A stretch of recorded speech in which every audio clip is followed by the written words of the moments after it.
Le calendrier électoral avait été rendu public par le ministère de l'Administration territoriale et de la décentralisation le 15 avril 2021 par l'équipe déchue de Mokhtar Ouane.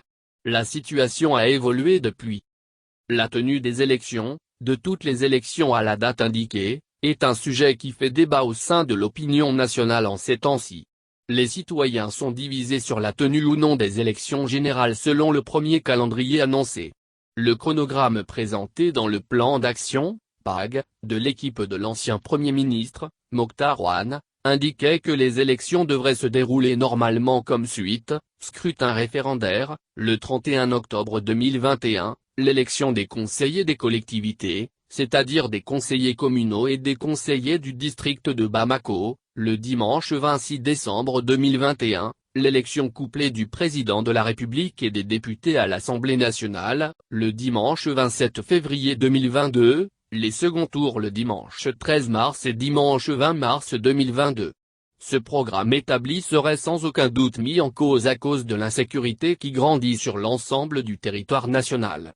Autant dire que la transition pourrait être prolongée face à toutes ces menaces qui planent encore dans le pays. Ces échéances électorales présenteraient beaucoup plus de risques. Là-dessus, plusieurs de nos concitoyens sont clairs. L'ancien député, ancien ministre, membre du comité directeur de l'ADEMAPAS, Yaya Sangaré, pense que les élections doivent être organisées aux dates fixées. L'impossibilité de sécuriser le pays, aller aux réformes et organiser les élections. De l'autre côté de la mare, s'insurge le PARENA, le parti de Thierry Dramé, qui dans une déclaration, invite le Premier ministre, dans ces circonstances à renoncer à ces projets qui divisent le pays comme les assises nationales de la refondation, à épargner les deniers publics destinés à cette opération hasardeuse. Le PARENA invite les autorités de la transition à se concentrer sur l'essentiel, la restauration de la légalité républicaine et constitutionnelle à travers la tenue d'élections crédibles sur la base d'un code électoral consensuel, déclare-t-il. Le ministre des Affaires étrangères et de la coopération internationale, Abdoulaye Diop a, pour sa part, précisé dans une interview sur les ondes de la DW, il y a un engagement qui a été pris par les plus hautes autorités du Mali par rapport à la date et nous nous engageons par rapport à ça. Nous travaillons à cela. Mais vous savez, comme on le dit dans un langage militaire, c'est le terrain qui commande la mission.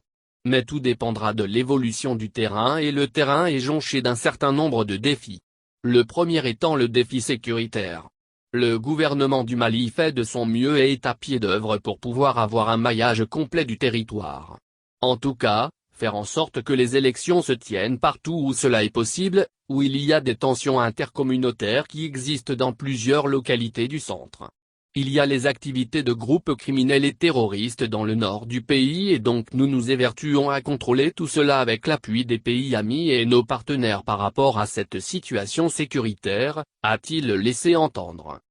Par ailleurs, Mahamadou Tchaoulé Diarra, avocat, défenseur des droits de l'homme et président du réseau malien des défenseurs des droits de l'homme, RDDH, a, lors d'une conférence, dit ceci: on veut que les élections soient bâclées à chaque fois pour que les mêmes causes produisent les mêmes effets. Ils veulent nous amener à la cravache aux élections pour qu'on choisisse des gens avant février 2022. Nous allons le regretter. Les élections en février 2022, ce n'est pas possible. Il faut tenir tête à la communauté internationale. Pas avec des injures, mais en développant des arguments. Tous ceux qui ont des dossiers devant la justice au Mali et à l'étranger doivent s'abstenir de se présenter à la présidentielle, a-t-il martelé. Les membres du Conseil national de transition, CNT, auront le dernier mot, pour une raison ou pour une autre,